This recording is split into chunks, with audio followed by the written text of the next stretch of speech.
বিয়ের পর থেকে আমি আজ অবধি তোমায় ছুঁয়েও দেখিনি। আমাদের মাঝে তেমন কোনো সম্পর্ক হয়নি। আর আজ তুমি আমায় বলছো তুমি প্রেগনেন্ট, তোমার গর্ভের সন্তানের বাবা আমি। চিৎকার করে কথাগুলো বলে উঠল সায়ন্তন। রাগে তার শিরা ফুলে উঠেছে। সামনে দাঁড়িয়ে কাঁদো কাঁদো মুখে চেয়ে আছে অবনী। বিশ্বাস করো, তুমি এই সন্তানের বাবা, আমি মিথ্যা বলছি না। চুপ! হুংকার দিয়ে উঠল সে। অবনী কেঁপে উঠল তার শব্দে। আর একটাও কথা বলবে না। কার না কার পাপ পেটে নিয়ে ঘুরছো, আর সে বোঝা আমার ঘাড়ে চাপিয়ে দিচ্ছ। নষ্টা মেয়ে ছেলে কোথাকার! অবনী অবিশ্বাস ভরা দৃষ্টিতে তাকায় সায়ন্তনের দিকে। বিয়ের 6 মাস গড়িয়ে 7 মাসে পড়ল। সায়ন্তন কখনো উচ্চস্বরে কথা বলেনি অবনীর সাথে। সে বেশ চুপচাপ স্বভাবের। প্রথম থেকেই সে বিশেষ কথাবার্তা বলতো না। আজ তার এই রূপ যেন অবনীর ভাবনার বাইরে।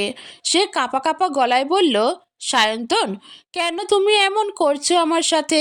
আচ্ছা, তোমার বিশ্বাস হচ্ছে না তো ঠিক আছে, ডিএনএ টেস্ট করাবো, তাহলে বিশ্বাস করবে। সায়ন্তন বিদ্রূপের হাসি হেসে বলল, এইসব বলে নিজের পাপ ঢাকতে চাইছো? পরে যে রিপোর্ট পাল্টে দেবে না তার কি গ্যারান্টি আছে? তোমাকে আমি একটুও বিশ্বাস করি না। কি বলছো তুমি এসব? ঠিকই বলছি। আমি বাবা মাকে সংবাদ দিয়ে দিয়েছি, তারা চলে আসবে বিকেলের মধ্যেই। বাকি কথা সেখানে হবে। সায়ন্তন বেরিয়ে গেল ঘর থেকে। অবনী ধপ করে বসে পড়ল বিছানায়। এক হাতে আঁকড়ে ধরল বিছানা। মাথা কাজ করছে না তার। যথাসময়ে সবাই এসে উপস্থিত হলো তাদের বাড়ি। সায়ন্তনের বাবা মা, অবনীর মা। অবনীর বাবা নেই। মা আর ছোট ভাই। সায়ন্তনের সাথে তার বিয়েটা হয়েছিল পারিবারিকভাবেই। তার মানে তুই কি কইতাছিস ওই সন্তান তোর মা? না, সন্তান হওয়ার মতো কোনো সম্পর্ক আমাদের মাঝে হয়নি কখনো। সায়ন্তনের সোজা কথায় তার মা মনোয়ারা খানম মুখ কুঁচকালেন। তিনি অবনীর দিকে চেয়ে বললেন, কি গো বৌমা, আমার পোলা কি কয়? ও যা কইতাছে তা কি সত্যি? সত্যি কি তুমি অন্য কোনো পুরুষের পাপ লইয়া ঘুরতাছ? অবনী আর নিজের মাকে সামলাতে পারল না। পা দুটো তার অবশ হয়ে গেছে। অবনীর মা কান্না জড়িত কণ্ঠে বলে উঠলেন, বেয়ান সাহেবা, এইসব কি বলছেন আপনি? আমার মেয়েকে নিয়ে আজে বাজে কথা বলবেন না। মনোয়ারা খানম আবার মুখ বাঁকালেন, আমি যেটা দেখতাছি ওইটা কইতাছি। আপনার মাইয়ারে কইতে কন, কোনডা হাজা আর কোনডা মিছা। হেই চুপ হইয়া আছে কেন? অবনীর মা কুসুম বেগম তার দিকে এগিয়ে গেলেন। অবনীর হাত চেপে ধরলেন। কি হয়েছে বল মা, সায়ন্তন এসব কেন বলছে? অবনী কথা বলতে পারছে না, দলা পাকিয়ে যাচ্ছে সব। কে? কোনো মতে ধীরে ধীরে বলল, মা, এটা সায়ন্তনেরই সন্তান। আবার মিথ্যা কথা বলছো তুমি? তার মানে কি বলতে চাইছো? বাচ্চা হওয়ার জন্য এখন স্পর্শ করার প্রয়োজন পড়ে না, এমনি এমনি হয়ে যায়। গত 6 মাসে আমি তোমার ধারে কাছেও গেছি। এটা কি মশকরা হচ্ছে? অবনী লজ্জায় ঘৃণায় থমকে গেছে। সে কোন মানুষের সাথে সংসার করছিল এতদিন? এতটা নীচ মানসিকতার সে? মনোয়ারা খানম অবনীকে প্রশ্ন করলেন, কি গো, আমার পোলার পরশনের জবাব দাও না কেন বৌমা? চুপ কইরা কি বুঝাইতাছ? হ্যাঁ, যা কইতাছে সব ঠিক। সায়ন্তনের বাবা গম্ভীর গলায় বললেন, মনোয়ারা, মেয়েটাকে আগে সামলে নিতে দাও নিজেকে, তারপর এ বিষয়ে কথা বলা যাবে। এত প্রেশার কেন দিচ্ছ? তুমি চুপ থাকো সায়ন্তের আব্বা। তোমার লাইগাই আজ আমার পোলাডার এই অবস্থা। তুমি জোর করছিল না এই মাইয়ারে বিয়া করেন লাইগা। এখন দেহতাছ মাইয়ার তো চরিত্রের সমস্যা। সায়ন্তনের বাবা বেশ গম্ভীর আর রাগী স্বভাবের মানুষ। তিনিই অবনীকে পছন্দ করেছিলেন সায়ন্তনের জন্য। অবশ্যই মনোয়ারা খানমেরও যে খুব অমত ছিল তা না। তিনি পুরনো ধ্যান ধারণার মানুষ।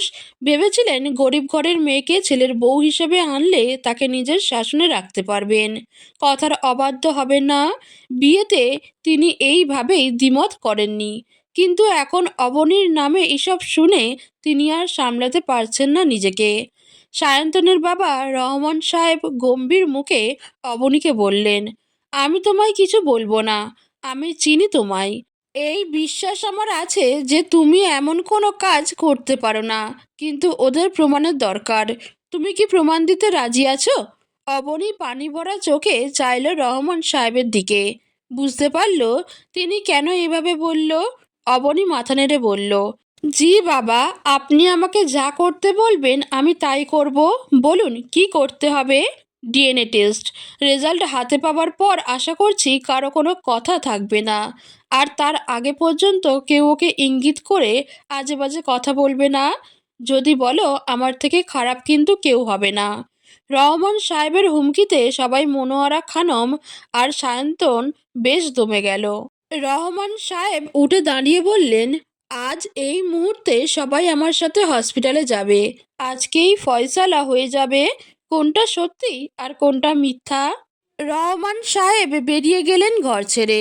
মনোয়ারা বেগমও ছুটলেন পিছু পিছু। অবনীর মা তার কাঁধে হাত রেখে ভরসা দিয়ে বললেন, চিন্তা করিস না মা, সত্যিটা সামনে আসবেই। যারা তোকে বিনা দোষে কথা শোনাচ্ছে, গালমন্দ করছে, তারা বুঝতে পারবে নিজেদের ভুল। মায়ের কথায় একটু ভরসা পায় অবনী। সে সায়ন্তনের দিকে চাইতেই সে মুখ ফিরিয়ে নেয়। বিড়বিড় করে বলে ওঠে, সত্যি এটাই যে সে অন্য কারোর সাথে মুখ কালো করে এসেছে। কি জানি এখন এটা ঢাকতে আবার কোন কুকর্ম করে। বলেই বেরিয়ে গেল সে ঘর থেকে। অবনী কষ্ট পেল, তবুও হাল ছাড়ল না। সে কিছুতেই অন্যায় মেনে নেবে না। যে দোষ সে করেনি তার দায়ভার সে নেবে না। তার মায়ের হাত ধরে সেও বাইরে গেল। রহমান সাহেব সবাইকে নিয়ে রওনা দিলেন হাসপাতালের উদ্দেশ্যে। দিন তিনেক পর করিডোরে চিন্তিত মুখে বসে আছে সবাই। সবাই চিন্তিত হলেও সায়ন্তনের মাঝে কোনো ভাবান্তর দেখা গেল না। সে একভাবে ফোন ঘেঁটেই যাচ্ছে, মুখে কোনো দুশ্চিন্তার ছাপ নেই তার। অবনীর ভালো লাগছে না। মনের মধ্যে কু ডাকছে, কি হবে, কি আসবে রিপোর্টে। কেন সায়ন্তন এত রিল্যাক্স হয়ে বসে আছে, সবটাই ঘোলাটে তার কাছে। এই 3 দিন সে দু চোখের পাতা এক করতে পারেনি। কয়েক মিনিট পর তাদের অপেক্ষার অবসান ঘটল। রিপোর্ট নিয়ে এলো ডাক্তার এলা। সবাই উৎসুক হয়ে এগিয়ে গেল তার দিকে। সায়ন্তনের ঠোঁটের কোণে হাসি ফুটে উঠল, এটা অবনীর চোখ এড়ালো না। রহমান সাহেব ডাক্তারকে উদ্দেশ্য করে বললেন, কি হলো ডাক্তার, রিপোর্টে কি এসেছে? ডাক্তার এলা বেশ শান্ত স্বরে বললেন, আপনারা নিজেরাই দেখে নিন। সায়ন্তন ডাক্তারের হাত থেকে রিপোর্টটা নিল। কয়েক সেকেন্ড তাতে চোখ বুলালো। সবাই কৌতূহল হয়ে চেয়ে রইল তার দিকে। কিছুক্ষণ পর সায়ন্তন বেশ আত্মবিশ্বাসের সাথে বলে উঠল, আমি তো আগেই বলেছিলাম এই মেয়ের চরিত্র ঠিক নেই। আমার কথাই মিলল তো? রহমান সাহেব রাগী কণ্ঠে বলে উঠলেন, রিপোর্টে কি এসেছে পরিষ্কার করে বলো, এমন হেয়ালি করছো কেন? পরিষ্কার করে আর কি বলবো বাবা, আমার কথাই ঠিক। ওর গর্ভে বেড়ে ওঠা সন্তানের বাবা আমি নই। অবনীর মাথায় বাজ পড়ল যেন। সে কয়েক পা পিছিয়ে গেল। অবনীর মা দ্রুত মেয়েকে আঁকড়ে ধরলেন। মনোয়ারা খানম দাঁত খিচিয়ে বললেন, আমি তো আগেই কইয়েছিলাম এই মাইয়ার চরিত্র ভালো না, বেশ্যা মেয়ে ছেলে। অবনী মেঝেতে বসে পড়ল ধপ করে। কোনো হিসেব তার মিলছে না। সায়ন্তন চলে এলো ওদের সামনে থেকে। ফোন বার করে এদিক ওদিক দেখে নিল, আশেপাশে কেউ নেই। এবার কল দিল একটা নাম্বারে। কয়েকবার রিং হওয়ার পর ফোন ধরল সে। ফোন রিসিভ হতেই সায়ন্তর মুখের হাসি চওড়া হলো। ফাইনালি আমাদের প্ল্যান সাকসেস হতে চলেছে। এবার আমাদের এক হতে আর কেউ আটকাতে পারবে না। সায়ন্তন ফোনে কথা শেষ করে পিছনে ফিরতেই অবনীকে দেখে চমকে উঠল। পরপর মুখটা কঠিন করে রাগী গলায় বলল, তুমি এখানে আমার কাছে কি? আমি তোমার মুখ দেখতে চাই না, চলে যাও এখান থেকে। অবনী কিছু না বলে সায়ন্তনের পথ থেকে সরে দাঁড়ালো। সায়ন্তন একটু ভরকালো, কিন্তু পর মুহূর্তেই নিজেকে আবার সামলে নিয়ে বেরিয়ে গেল সেখান থেকে। অবনী দৃষ্টিভর চেয়ে রইল তার যাওয়ার পানে। মুখটা তার অদ্ভুত রকমের শান্ত। কি চলছে তার মাথায়? হসপিটাল থেকে বাড়িতে ফিরতেই মনোয়ারা খানম তেড়ে এলেন অবনীর দিকে। হাত তুললেন তাকে মারার জন্য, কিন্তু অবনীর মা কুসুম বেগম তাকে সরিয়ে নিলেন। দাঁত কটমট করে মনোয়ারা বেগম বললেন, এই রাক্ষসী, পা রাখবি না আমার ঘরে। এখানে কেন ঢুকেছিস? বেরিয়ে যা, এ বাড়িতে তোর কোনো জায়গা হবে নে। মা, কি বলছেন এসব? আমি কোথায় যাব? তুই কোথায় যাবি তার আমি কি জানি? তোর যাওয়ার জায়গার আবার অভাব আছে নাকি? যে নাগরের সাথে ফষ্টি করেছিস সেখানে যা, দূর হয় এখান থেকে। অবনী ছুটে রহমান সাহেবের কাছে গেল। বাবা, বাবা, আপনি অন্তত বিশ্বাস করুন, আমি এমন কিচ্ছু করিনি। আমাকে তাড়িয়ে দিবেন না বাবা। রহমান সাহেব কিচ্ছু বললেন না, চুপ করে রইলেন। অবনী আবার কাতর স্বরে বলল, বাবা, আপনি চুপ করে আছেন কেন? আপনিও কি বিশ্বাস করেন আমি এমন কিছু করেছি? বিশ্বাস না করার কি আছে? আমরা ভুল বললেও ডাক্তারি রিপোর্ট তো ভুল বলবে না। মাঝখান থেকে ফোড়ন কেটে উঠল সায়ন্তন। রহমান সাহেব তার কথারও প্রতি উত্তর করলেন না। অবনী নিরাশ হয়ে পড়ল। চট করে কিছু একটা মনে পড়তেই তার মুখের ভাবভঙ্গি পাল্টে গেল। সে বলে উঠল, ঠিক আছে, আমি বেরিয়ে যাব এ বাড়ি ছেড়ে। কুসুম বেগম চমকে উঠল। মেয়ের হাত ধরে বলে উঠলেন, কি বলছিস এসব মা? মাথা টাথা খারাপ হয়ে গেছে নাকি? একদম ঠিক সিদ্ধান্তই নিয়েছ। এবার নাও তো, নাও, ঝটপট করে নিজের তল্পি তল্পা গুটিয়ে বের হও এ বাড়ি ছেড়ে। রহমান সাহেব এখনো চুপ হয়ে রইলেন, কিন্তু অবনীর এই সিদ্ধান্তে তিনি অমত। কিন্তু তা সত্ত্বেও তিনি মুখে কিছু বললেন না। কুসুম বেগম আবার উদ্বিগ্ন হয়ে পড়লেন। অবনী তাকে ইশারায় শান্ত হতে বলে আবার বলে উঠল, যাব তো বটেই, তবে তার আগে সায়ন্তনের সাথে আমার কিছু পার্সোনাল কথা আছে। ও মা, সে কি কথা? আমার ছেলের লগে তোমার কিসের কথা? আছে মা, বললাম তো পার্সোনাল কথা, ব্যক্তিগত। আপনাকে বলতে পারছি না কি কথা আছে। মনোয়ারা বেগম আরও কিছু বলার জন্য মুখ খুলতেই রহমান সাহেব তাকে থামিয়ে দিলেন। গম্ভীর মুখে বলে উঠলেন, আহ, চুপ করো না মনোয়ারা। ও যখন কথা বলতে চাইছে তখন সমস্যাটা কোথায়? সায়ন্তন, ওকে নিয়ে ঘরে যাও। সায়ন্তনের মনে প্রশ্ন এসে ভিড় করল, অবনী কেন তার সাথে কথা বলতে চাইছে? আর কি কথাই বা বলতে চায়? রহমান সাহেবের ডাকে ভাবনা থেকে বেরিয়ে এলো সায়ন্তন। কি হলো, এত কি ভাবছো? কথা কি বুঝতে পারোনি? না বাবা, আমি যাচ্ছি। এবার অবনীর দিকে ফিরে বলল, চলো। সায়ন্তন ঘরে গেল, অবনী তার পিছু পিছু। ঘরে ঢুকেই দরজা বন্ধ করে দিল অবনী। সায়ন্তন ভ্রু কুঁচকে বলল, কি হলো, দরজা বন্ধ করলে কেন? কারণ এখন যে কথাগুলো তোমায় বলবো তা যদি বাইরের কেউ জানতে পারে, তবে মুখ লুকানোর জায়গা পাবে না তুমি। মানে, কি বলছো এসব আজগুবি কথাবার্তা? কি বলছি বুঝতে পারছো না সায়ন্তন? না, পারছি না, ক্লিয়ার করে বলো। আচ্ছা বেশ, বলছি। তার আগে এটা বলো তো, আমার গর্ভে সন্তানের বাবা কে সায়ন্তন? আর ডিএনএ টেস্টের রিপোর্টটা কি সত্যিই আমার ছিল? অবনীর কথা শুনে শুকনো ঢোক গিলল সায়ন্তন। গলা শুকিয়ে যাচ্ছে তার। ডিএনএ রিপোর্ট তোমার নয় মানে? অবশ্যই ওটা তোমার। আর তোমার গর্ভে আমার নয়, অন্য কারোর সন্তান। অবনী মুচকি হাসল। আচ্ছা, আচ্ছা, আর একটা কথা বলেন তো। আবার কিসের কথা? তখন তুমি ফোনে কার সাথে কথা বলছিলে? সায়ন্তন এবার আরও ঘাবড়ে গেল। সে তোতলাতে তোতলাতে বলল, মানে, কিসের কথা বলছো তুমি? বুঝতে পারছো না বুঝি?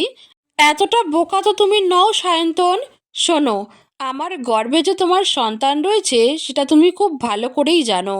আর আমার রিপোর্টটাও যে তুমি চেঞ্জ করিয়ে দিয়েছো সেটা জেনে গেছি আমি। তাই তুমি তখন এত নিশ্চিন্তে বসেছিলে। তোমার মুখ দেখেই সন্দেহ হয়েছিল আমার। এমন ভাব করেছিলে যেন তুমি আগে থেকেই জানো সব কি ঘটতে চলেছে। আর হ্যাঁ, আমি কিন্তু এটাও জানি তোমার অন্য কারোর সাথে সম্পর্ক আছে। বলবো আমি সবাইকে সেটা? অবনী, মুখ সামলে কথা বলো। তুমি যে এইসব কথা বলছো তার কোনো প্রমাণ আছে? কি বলবে তুমি আমার বাবা মাকে?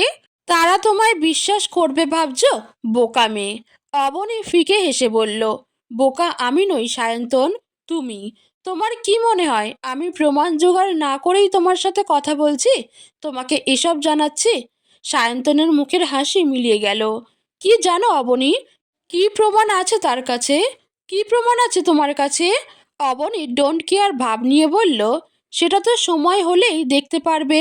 শোনো সায়ন্তন, যদি নিজের ভালো চাও, বাবার সম্পত্তি চাও, তবে আমাকে এ বাড়ি থেকে বের করো না। আমি এ বাড়ি থেকে বেরিয়ে গেলে কিন্তু তোমার কপালে অশেষ দুঃখ আছে। না পাবে তোমার পছন্দের মেয়েকে, আর না পাবে বাবার সম্পত্তির এক কানাকড়ি। কারণ তুমি ভালো করেই জানো বাবা কেমন মানুষ। এসব জানতে পারলে তোমার সম্পত্তি তো দূর, নিজের ছেলে বলেই মানবেন না, দূর দূর করে তাড়িয়ে দিবেন এ বাড়ি থেকে।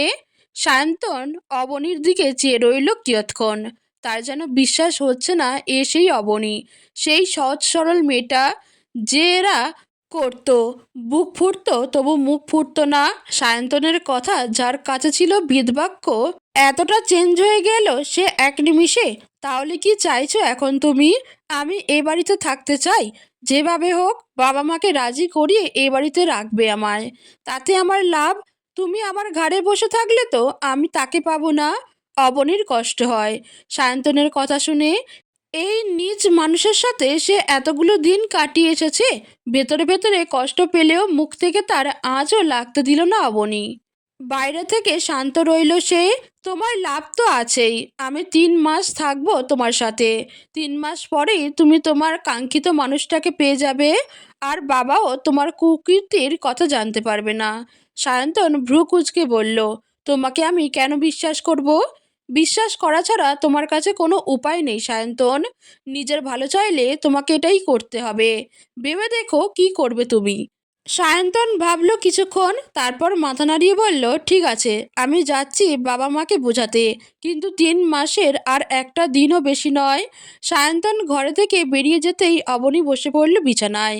3 মাসই যথেষ্ট সায়ন্তন, তোমাকে ধ্বংস করার জন্য। তোমার মুখোশ আমি সবার সামনেই খুলব, এত বিচ্ছিরি অবস্থা করব তোমার, তুমি নিজে সমাজের সামনে মাথা তুলেও দাঁড়াতে পারবে না। সায়ন্তন নিচে নামলো গম্ভীর মুখে। তাকে দেখেই মনোয়ারা খানম বললেন, কিরে বাপ, ওই নষ্টা মেয়েটা তোরে কি কইতাছিল? কি কুবুদ্ধি ঢুকাইতেছিল তোর মাথায়? রহমান সাহেব ধমকে উঠলেন স্ত্রীকে। আহ মনোয়ারা, তোমাকে না বলেছি এসব আজে বাজে কথাবার্তা বলবে না তুমি? তুমি চুপ থাও দেখি। তোমার কথা অনেক শুনছি, আর শুনতে পারতেছি না। তুমি আমার ছেলেটার জীবন খান ধ্বংস করছো। কি প্রয়োজন ছিল এই ভিখারি মাইয়ার লগে আমার এমন চাঁদপানা ছেলেটার বিয়ে দেওয়ান? জোর কইরা ওরে আমার ছেলের গলায় ঝুইলাছ। রহমান সাহেব কিছু বলার আগে সায়ন্তন মাকে ইশারায় চুপ করতে বলল। রহমান সাহেব সায়ন্তনের দিকে চেয়ে বললেন, কি কথা হলো তোমাদের মাঝে? আমি জানতে চাই না, তোমার সিদ্ধান্ত কি সেটা আমাকে বলো। বাবা অবনী এ বাড়িতেই থাকবে যতদিন না বাচ্চাটা দুনিয়ায় মুখ দেখছে। ওর পরিবারের সামর্থ্য নেই ওর আর বাচ্চা দুজনের ভরণ পোষণ করার।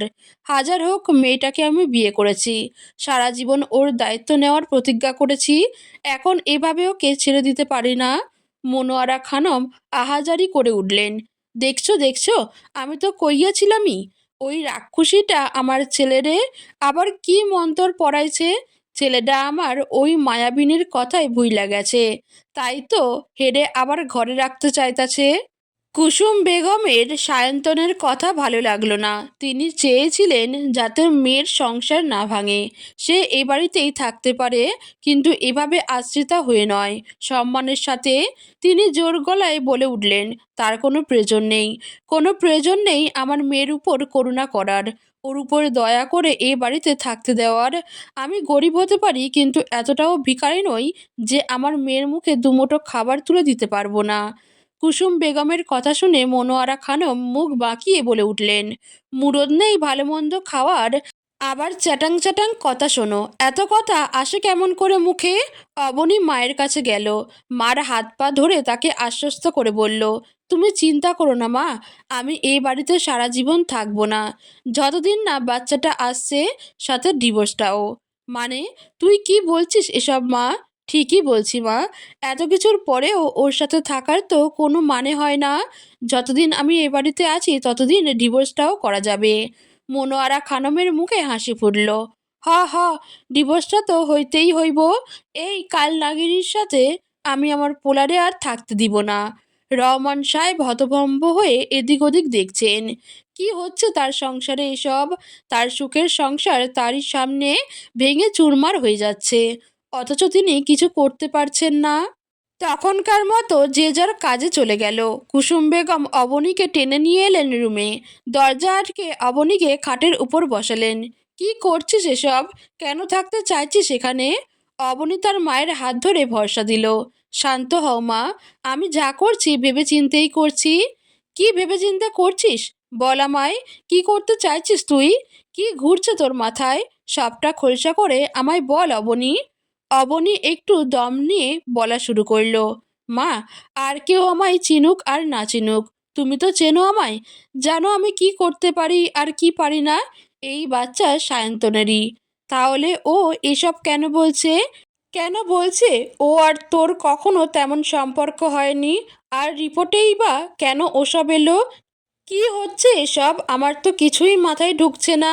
হয়েছিল মা, সম্পর্ক হয়েছিল। সায়ন্তন নেশার ঘোরেছিল। রিপোর্টের কথা আমি এখনই কিছু বলতে পারছি না। তবে আমাদের মাঝে যা হয়েছিল সেটা হয় সায়ন্তনের মনে নেই, নয়তো সে জেনে বুঝেই অস্বীকার করছে। জেনে বুঝে? কিন্তু ও কেন জেনে বুঝে অস্বীকার করবে মা? ও তোর স্বামী। ও কেন এসব করবে? এতে ওর লাভটা কি? লাভ আছে, সেসব কথা আমি তোমায় পরে বলবো। তার আগে তোমায় একটা কাজ করতে হবে। কি কাজ? বাড়ি ফিরে যাও, গিয়ে ভাইকে বলবে আমার সাথে দেখা করতে। উহু, এ বাড়িতে নয়, সামনে যে বাচ্চাদের স্কুলটা আছে সেখানে। আর খেয়াল রেখো সায়ন্তন যেন জানতে না পারে। কেন? ও জানলে কি হবে? কি করতে চাইছিস তুই আমায় পরিষ্কার করে বলবি? তোর চিন্তায় চিন্তায় তো আমি পাগল হয়ে যাব। সব পরে বলবো মা, তোমায় শুধু যেটুকু বললাম সেটুকু করো। যাও মা, সময় নষ্ট করো না। ঠিক আছে, যাচ্ছি। কুসুম বেগম উঠে দাঁড়ালেন। অবনী উঠে তাকে জড়িয়ে ধরল। কুসুম বেগম তার মাথায় হাত বুলাতে বুলাতে বললেন, আমি জানি না তুই কি করতে চাইছিস, কেন করছিস। শুধু বলবো যা করবি সাবধানে করবি। তোর কিছু হলে আমি বাঁচতে পারবো না মা। তোরা দুজন ছাড়া আমার এই পৃথিবীতে আর কে আছে বলতো? কিচ্ছু হবে না মা, তুমি শুধু দোয়া করো আমার জন্য। আমার দোয়া সবসময় তোর সাথে আছে। কুসুম বেগম বেরিয়ে গেলেন, বাড়ির উদ্দেশ্যে রওনা দিলেন। রহমান সাহেব যদিও তাকে আর কিছুদিন থাকতে বলেছিলেন, মনোয়ারা খানম কয়েক দফা অপমান করে দিলেন আবার।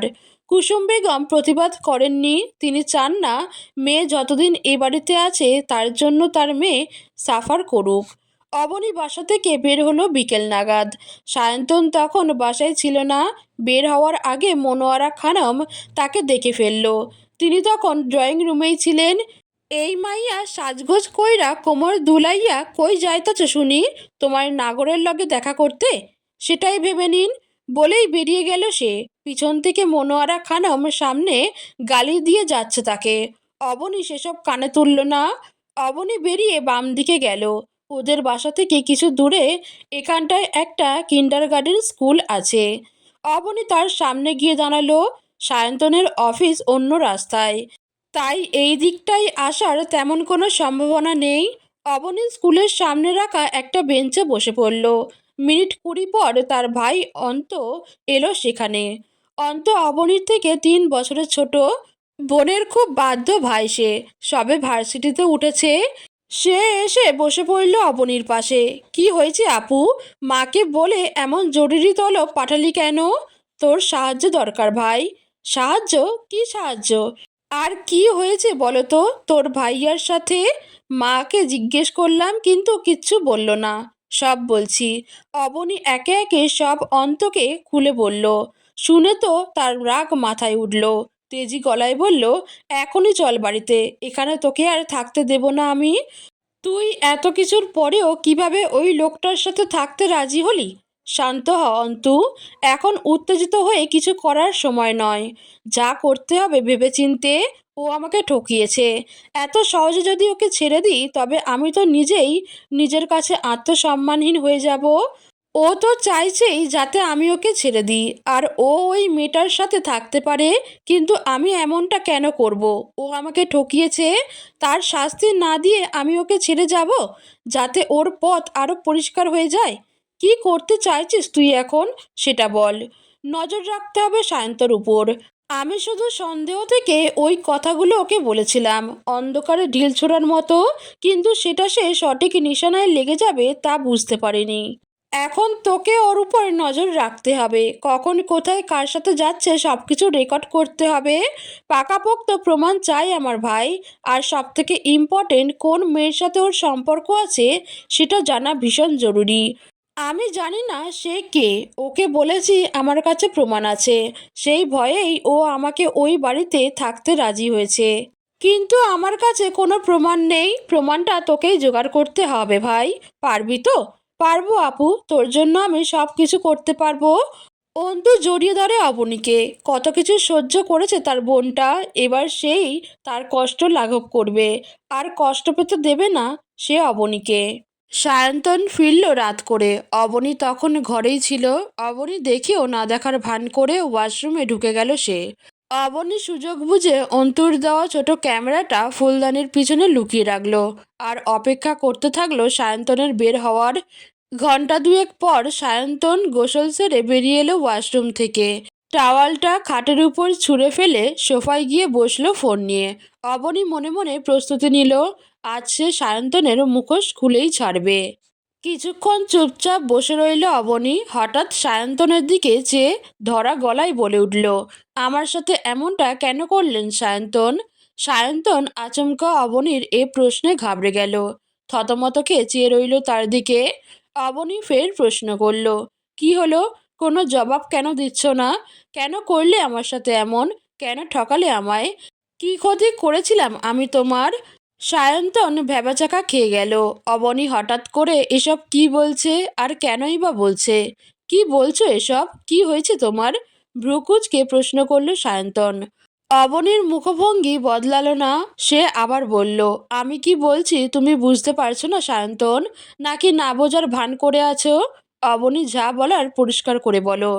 অবনী থেমে দম নিল। এভাবেই হোক, আজ তার মুখ থেকে সব সত্যি স্বীকার করাতেই হবে।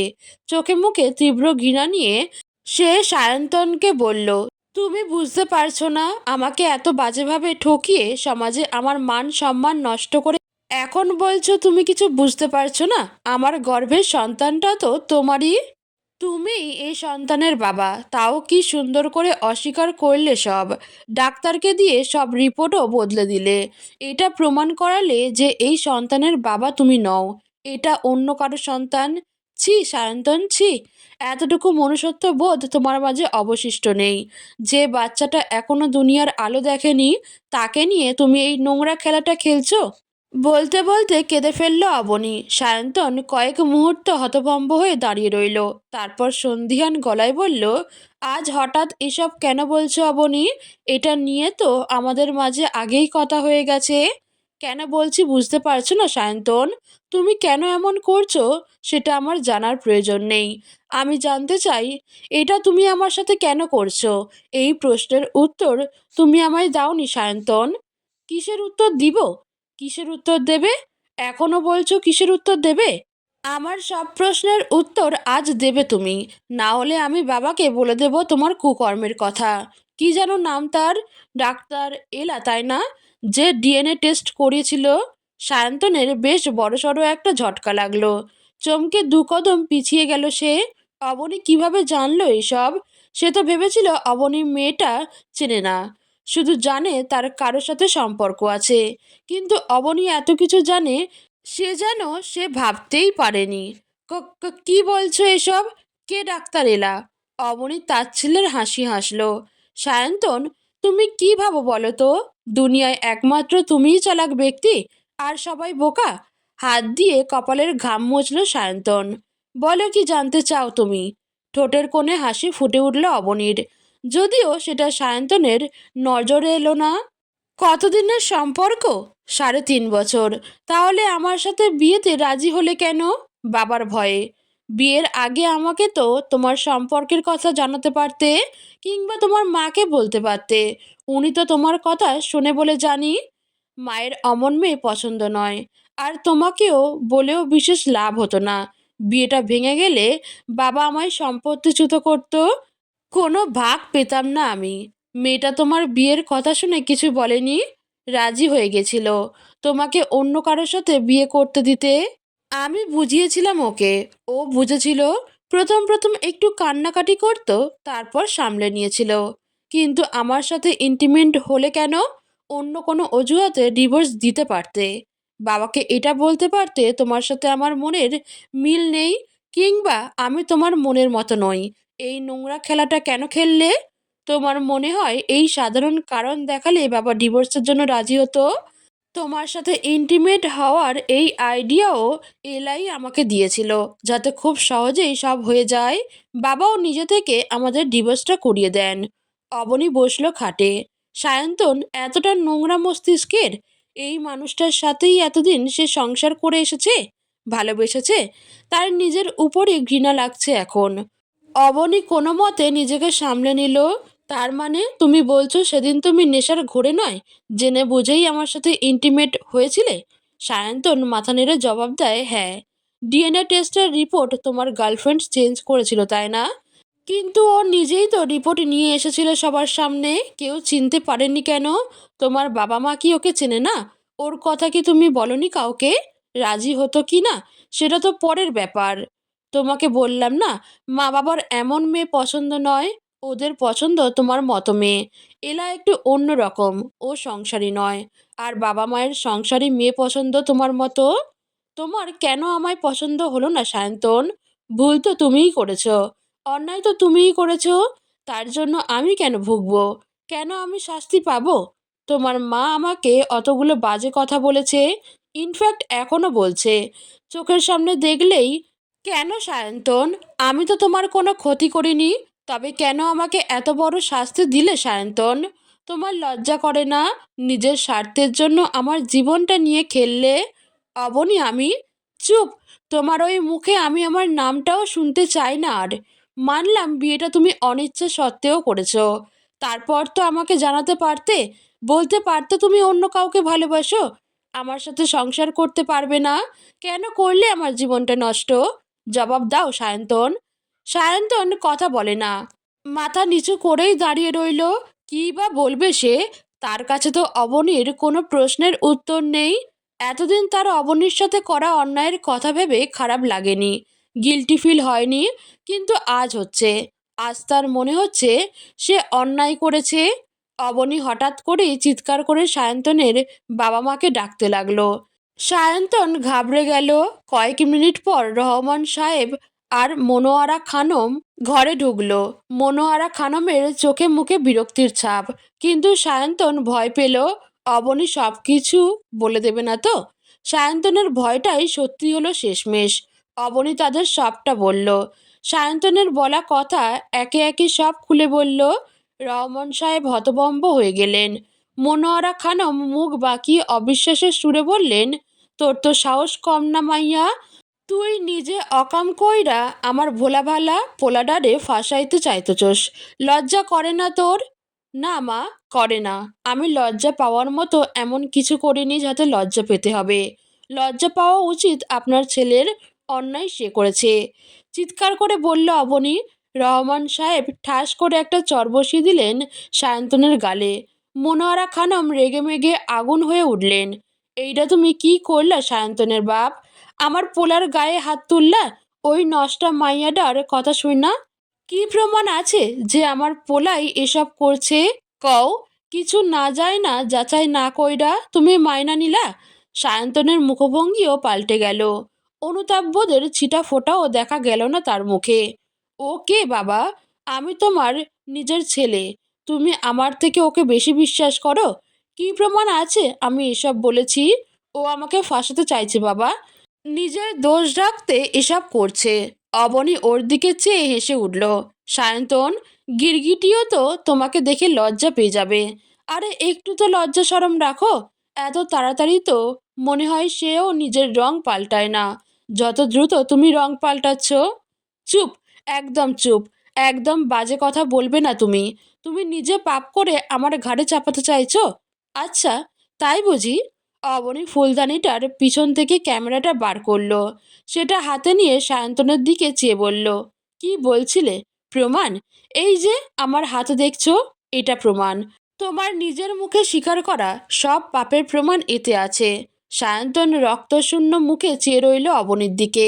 বিড়বিড় করে বলল, আমার প্রথমেই সন্দেহ হয়েছিল। কেন তুমি এসব কথা আজ বলছো? কিন্তু বুঝতে পারেনি তুমি এটা করতে পারো। এটাই তোমার ভুল, জানো তো? নিজেকে বড্ড বেশি চালাক আর অন্যদের বোকা ভাবা, এটা তোমার চরম বোকামি। আর মা, কি যেন বলছিলেন? আপনার ভোলাভালা ছেলেকে আমি ফাঁসাচ্ছি? দেখবেন নাকি আপনার ভোলাভালা ছেলের করা কুকর্মের প্রমাণ? মনোয়ারা খানম কথা হারিয়ে ফেলেছেন। কী বা বলবেন তিনি আর? এতক্ষণে বুঝে গেছেন তিনি অবনী যা বলছিল সব সত্যি। তিনি কোনো জবাব দিলেন না। রহমান সাহেব এবার সায়ন্তনের দিকে চাইলেন। তুমিই এসব করেছ। মিথ্যা বলার চেষ্টাও করো না, প্রমাণ সামনেই রাখা আছে। তাই এটাই ভালো হবে, সব সত্যি সত্যি বলো। সায়ন্তন মাথা নিচু করে বলল, হ্যাঁ। কেন করেছো? কেন করব না বাবা? তুমি মা সবসময় নিজেদের পছন্দকে আমার ঘাড়ে চাপিয়ে দিয়েছ। কখনো জানতে চাওনি আমার কি পছন্দ, আমি কি চাই। তোমাদের যা মনে হয়েছে, যেভাবে মনে হয়েছে আমার জীবনটাকে কন্ট্রোল করেছো। এটা ভুলে গেছো আমি কোনো পুতুল নই, একজন মানুষ। আমার নিজেরও পছন্দ অপছন্দ থাকতে পারে। আমি ভালোবাসি অন্য কাউকে। কিন্তু তোমরা কি করলে? নিজেদের পছন্দের মেয়ের সাথে আমাকে বিয়ে দিয়ে দিলে। একবারও জিজ্ঞেস করেছিলে তাকে আমার পছন্দ কি না? জানতে চেয়েছিলে আমি এ বিয়ে করতে চাই কি না? চাওনি বাবা। শুধু আজ নয়, ছোট থেকেই কোনো কিছুতেই আমার কোনো মতামত নাওনি তুমি। তাই বাধ্য হয়ে আমায় এসব করতে হয়েছে। তুমি আমাকে জানিয়েছিলে তোমার অবনীকে নয়, অন্য কাউকে পছন্দ? কিভাবে জানাতাম? তোমার সাথে তো আমার সেই সম্পর্ক নয় বাবা। তোমাকে জানালে তুমি মানতে? হ্যাঁ, মানতাম। আমি আমার পছন্দকে তোমার উপর চাপিয়ে দিই, কারণ আমি তোমার জন্য যেটা ভালো সেটাই পছন্দ করি। অবনীকে বিয়ে করতে অস্বীকৃতি জানালে আমি তোমার উপর রাগ হয়তো করতাম, কিন্তু মেনে নিতাম। তুমি আমার সন্তান। তোমার খারাপ আমি কখনো চাইনি। তোমার পছন্দ অপছন্দকে আমি প্রাধান্য দিইনি, কারণ তুমি কখনোই বলনি তোমার কি পছন্দ। আমাকে কখনো জানাওনি বাবা আমার এটা নয়, এটা পছন্দ। আমি কিভাবে বুঝবো আমার পছন্দ করা জিনিস তোমার পছন্দ নয়? তোমার চুপ থাকাকে আমি সম্মতি ভেবে নিয়েছি সবসময়। তুমি নিজে থেকে কিছু বলেছিলে আমায় কখনো? জানিয়েছিলে কিছু? আর আজ বলছো আমি জোর করে সব তোমার উপর চাপিয়ে দিয়েছি? সায়ন্তন জবাব দিল না। বাবার কথা তো সত্যি। সে তো কখনোই বলেনি তার পছন্দ কোনটা, অপছন্দ কোনটা। এখন সে কিসের ভিত্তিতে ওদের উপর রাগ দেখাবে? ভুল তো তারই, অন্যায় তো সে করেছে। বাবা মানুক বা না মানুক, একবার চেষ্টা তো করে দেখতে পারতো। সে তো তা করেনি। তাহলে সে কেন অন্যকে দোষ দিচ্ছে? অবনী ক্যামেরাটা রহমান সাহেবের হাতে ধরিয়ে দিল। আমার কাজ শেষ বাবা। আমি এখানে শুধুমাত্র নিজেকে নির্দোষ প্রমাণ করার জন্যই থেকে গেছিলাম। যে ঘৃণ্য কাজ আমি করিনি তার দায়ভার নিয়ে বাড়ি থেকে বের হতে চাইনি। আর নয়, এবার আমার যাওয়ার সময় হয়েছে। ডিভোর্স পেপারটা পাঠিয়ে দিবেন, আমি সাইন করে দেব। অবনী যাওয়ার জন্য পা বাড়াতেই রহমান সাহেব পিছু ডাকলেন। তোমার কাছে কি বলে ক্ষমা চাইবো তার ভাষা আমার জানা নেই। যদি পারো আমাকে মাফ করে দিও। এক মুহূর্তের জন্য আমারও মনে হয়েছিল তুমি এমন কিছু করতে পারো। তোমাকে আমি থেকে যেতে বলবো না, সে মুখ আমার নেই। তবে এটা অবশ্যই বলবো তোমার সাথে হওয়া অন্যায়ের প্রতিবাদ তুমি করো। পুলিশের সহায় হও। শাস্তি দাও তাদের যারা এসব করেছে তোমার সাথে। তুমি আজ ওদের এভাবে ছেড়ে দিলে ওরা পরে এর চেয়েও বড় অন্যায় করবে। চুপ করে থেকো না মা। না বাবা, ভালোবাসাটা কোনো অন্যায় না। ওরা যা করেছে ভালোবাসার জন্য করেছে, নিজেরা এক হাতে করেছে। তবে ওরা নিজেদের স্বার্থের জন্য অন্যদের জীবন নিয়ে খেলেছে। এটা একটা পাপ। তার জন্য শাস্তি আমি নই, উপরে যে একজন বসে আছেন তিনিই দেবেন। আমি সব তার উপর ছেড়ে দিলাম। আমার কাজ নিজেকে নির্দোষ প্রমাণ করা, সেটা আমি করেছি। এখন আমার আল্লাহ তার বান্দার সাথে হওয়া অন্যায়ের শাস্তি দিবেন, আমি নই। Remember that. ওনার দেওয়া শাস্তি ঠিক কতটা ভয়ঙ্কর হতে পারে। অবনী কথাটুকু বলেই বেরিয়ে গেল। সায়ন্তনের হৃদয় কেঁপে উঠল। রহমান সাহেব এক দৃষ্টিতে চেয়ে রইলেন অবনীর যাওয়ার পানে। সায়ন্তনকে বেশিদিন অপেক্ষা করতে হয়নি তার শাস্তির জন্য। এলা যে তাকে ঠকিয়েছিল তা সে বুঝতে পারে কিছুদিন পরই। এলা তার বিয়ের পরেই অন্য কাউকে বিয়ে করে নিয়েছিল, কিন্তু সায়ন্তনকে কিছু জানায়নি। সে ভেবেছিল সায়ন্তন তাকে ঠকিয়েছে, তাই তার সংসার সে ভেঙে দেবে। সেটাই করলো এলা। অবনী চলে যাওয়ার পরই সে নিজের আসল রূপ দেখিয়ে দিল সায়ন্তনকে। সায়ন্তন বুঝেছিল অবনীর তার জীবনে গুরুত্ব, কিন্তু সময় যে কারোর জন্য অপেক্ষা করে না, সে চলে তার আপন গতিতে। সায়ন্তন বড্ড বেশি দেরি করলো সব বুঝতে। অবনীর একটা মেয়ে হয়েছিল, সায়ন্তন অনেক চেষ্টা করেও দেখতে পায়নি তার মুখ। অবনী আর কখনো তার সামনে আসেনি, সে আর বিয়েও করেনি, তার মেয়েকে নিয়েই বাকি জীবনটা কাটিয়ে দিয়েছিল। সায়ন্তন হন্যে হয়ে খুঁজেছিল তাকে, কিন্তু অবনীর দেখা আর সে কখনো পায়নি।